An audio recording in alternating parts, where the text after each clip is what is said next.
Ladies and gentlemen, I remember Sunny. It's been a little minute. This thing's insane, dude. It's a straight up apartment on wheels in the back there, but Sunny's got a lot of lights I'm seeing up front here. Yeah. Just a couple. I see 1, 2, 3, 4, 5, 6, 7, 8, 9 lights.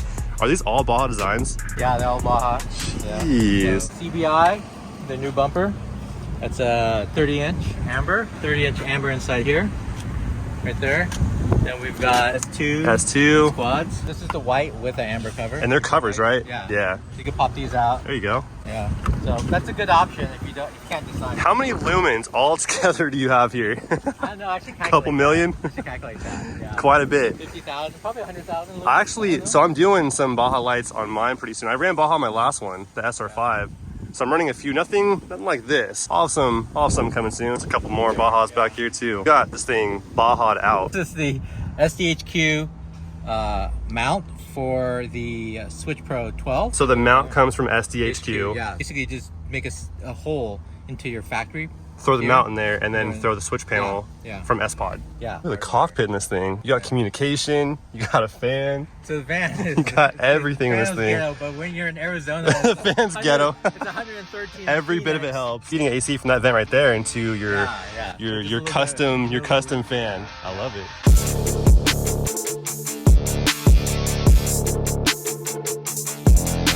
Alrighty guys, so change of plans. We're not going down to Arizona anymore, to the Westcott Designs headquarters over in Phoenix, Arizona. Now we're going down to 88 Rotors this coming Wednesday to install the same lift kit from Westcott Designs, the 3 in the front and the 1 in the rear, which actually on the TRD Pro is not a 3 in the front, it's 2.5 in the front and a 1 in the rear. A 1 inch in the front from factory, so that'll put us actually at 3.5 inches taller than a non-lifted SR5 or similar, anything but a TRD Pro pretty much. The part numbers here on the upper control arms, cross-referencing those with the TRD Pro to an SR5 or anything else that's not TRD Pro is the exact same part number. That being said, we already have a 1-inch push on the upper control arm here on the TRD Pro. That means we'll be at a 3.5 inch lift compared to a, an SR5 or whatever else that's not TRD Pro that's not lifted. It'll be 3.5 inches above that. So it might be a little bit much for factory upper control arms, so we might have to do some new uppers. More to come on that. We'll probably do no uppers first and see how it aligns, and I'll have more to come on that in the very near future. So with the lift kit now on hold until next week, Wednesday, over at 88 Rotors, that's on hold for now. The wheels and tires, I'm still not too sure when those are coming quite yet. As far as the wrap goes, KPMF reached out to me a couple mornings ago and let me know they have 3 new colors dropping this year at SEMA, and they're going to unveil those colors to me next week, and I get to pick one of those colors. If I like one of them enough, then they'll throw me a roll for the TRD Pro here. Sitting here, I'm like, what can I do in the meantime to get something done, take one step closer to getting this thing prepped for SEMA? What else can we do? And I was like, aha, I figured it out. What we're gonna do today is wrap the roof here in black. That's something I always love to do, is if the truck is already black, leave it black, wrap the rest of the truck up. The windshield goes in with that roof line perfectly right there, and having it black gives it one consistent flow of color from the front all the way to the rear glass here. Now on the SR5, I threw down some matte PPF on the factory gloss black paint, and that looked pretty cool, but it kind of broke it up a little bit too much because I had the windshield tinted, which gave it a very black look in the front, and it kind of clashed with the glossy look of the windshield and the matte black finish on the roof. So this time I'm doing a glossy black on the roof to give it a very clean, uniform look all the way through. Main reason why I'm not heading down to Westcott Designs anymore is because I couldn't get through to the owner, Jeff, of Westcott Designs. I'm sure he's a busy guy, but the biggest reason why I want to go down to Westcott Designs and get it done there was to get a proper video out of it for you guys pretty much. It'd be really cool to go down to Westcott Designs in Arizona and have them give me a proper walk around and meet all the guys behind Westcott Designs, including the owner himself, the face of their YouTube channel. Finally got back to me this morning, which is too late. I've already canceled the appointment and scheduled it in with 88 Rotors. But maybe in the future I'll head down to Westcott Designs and talk to the people over there and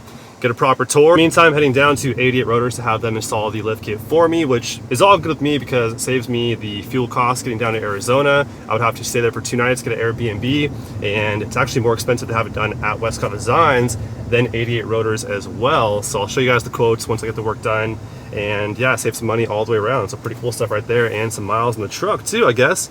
If you want to really penny pinch here, there's some miles saved on the truck as well, which I'm not too concerned about, but yes, saving some money everywhere else. So we're good.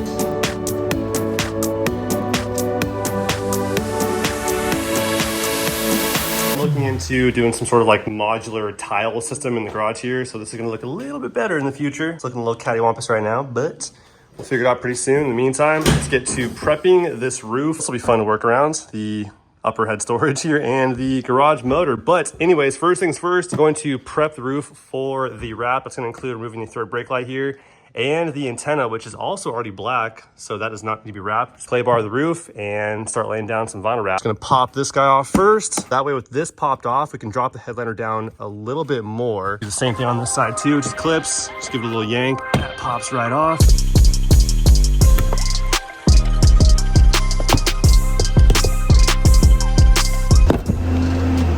All right, there we go. Trash truck bringing the noise, my bad. That popped down and we should be able to get in there pretty good now. Yeah, that's plenty of room right there. Go in here now with the flash on and show you guys where that nut is holding down the antenna right there. That's it. So it does require a deep socket 10 mil to get to the 3 nuts. There's one here, and I think it was here, might have been here, but there's one on the side and then one clip.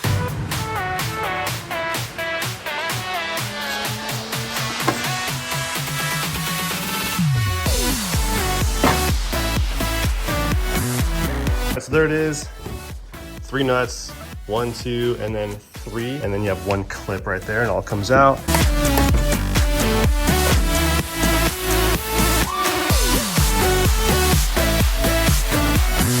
Little side-by-side comparison here of the satin black wrap and the gloss black wrap here on the left-hand side. We're doing the gloss black on the roof today, but that's what the satin black looked like right there, similar to the finish there on the mirror caps.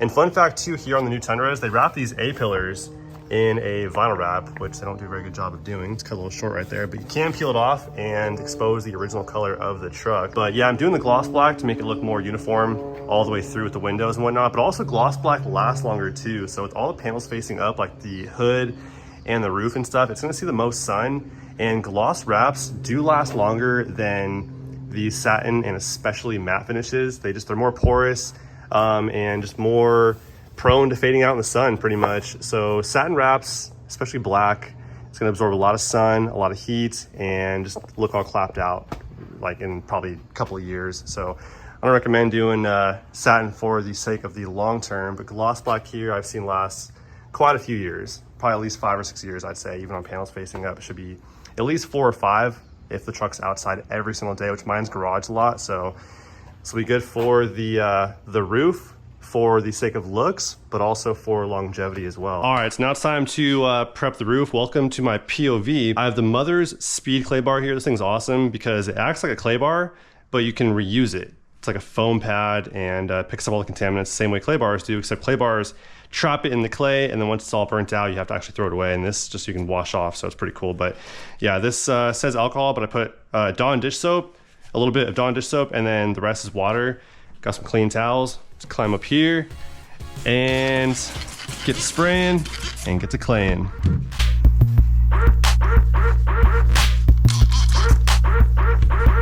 And wipe it down. That's pretty much it. Even though it's a brand new truck, still a lot sticks to the paint because paint's very static and stuff loves to cling to it, and then it gets baked on there by the sun and whatnot. After claying it, it feels super smooth and gives us a nice clean foundation to lay down some vinyl wrap on.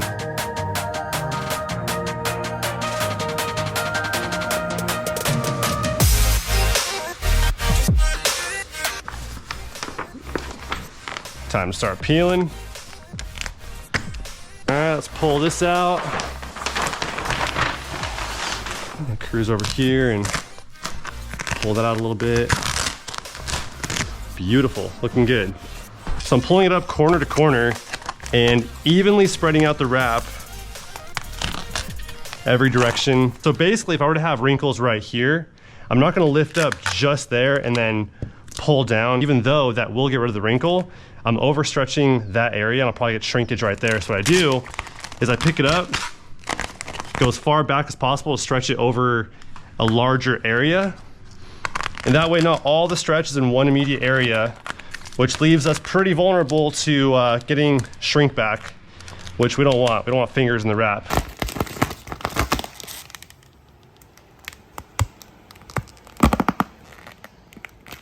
It's all glass, looking good. And as you guys can see, there's no overstretching here off the edge of the panels that we're looking for, right? We don't want We don't want to see wrinkles and tension on the wrap coming off the edge of the panel there. This shows that everything was stretched out nice and evenly, and there's no real tension here along the edge of the roof there.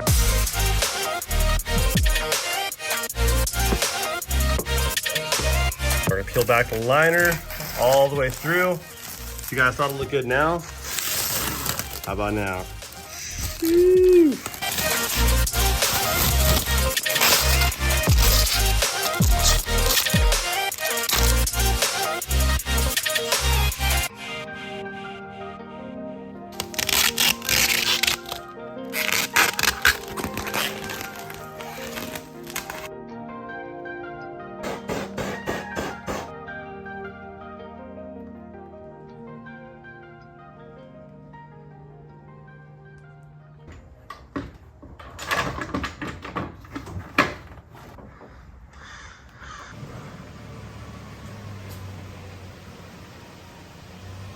Wrap came out absolutely amazing. Cannot wait to see it tomorrow. But in the meantime, it needs some protection. So we're throwing down some of the Adams Polishes Graphene Ceramic Coating Advanced to give the wrap a nice layer of protection, which is pretty pivotal on, you know, panel facing up. It gets the most abuse from sun and from fallout and stuff like that. And what ceramic coating does is gives the surface a super slick hydrophobic finish where things don't stick to it as well, and offers UV protection as well, which is what we'll need up there on the wrap on the roof, where it's gonna get the most exposure to damage than pretty much any panel on the truck aside from the hood. The roof definitely needs it. So I'm gonna lay down 2 coats of the ceramic coating here from Adams Polishes and see how it looks tomorrow and how hydrophobic it turns out and stuff like that. But yeah, it's looking really good. I'm loving the look of the glossy black roof. It matches the B-pillars, the window trims, and the rear glass, then soon the front glass too, with some window tint coming soon. Wiper down. Branded pad, so a few more drops is a good thing. But yeah, just legit lather it on. Waiting for the ceramic coating to start to streak. And once it streaks and kind of rainbows, then it's time to wipe it off. You guys probably can't tell on camera, but it's starting to streak now. So it's time to buff it off. Just like that, super easy. It's buff on, buff off. That's literally it. So make sure the surface is nice and raw before you lay down coating. Pretty much it. That's all there is to it.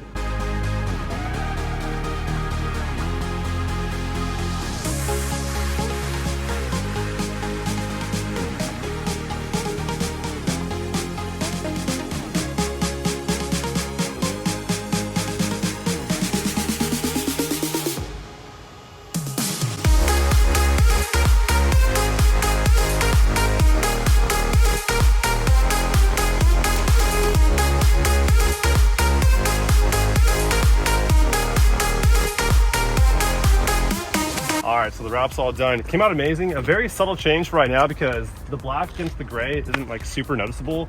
But what's cool is it does match the A pillar, the B pillar, the lower half of the mirror assembly.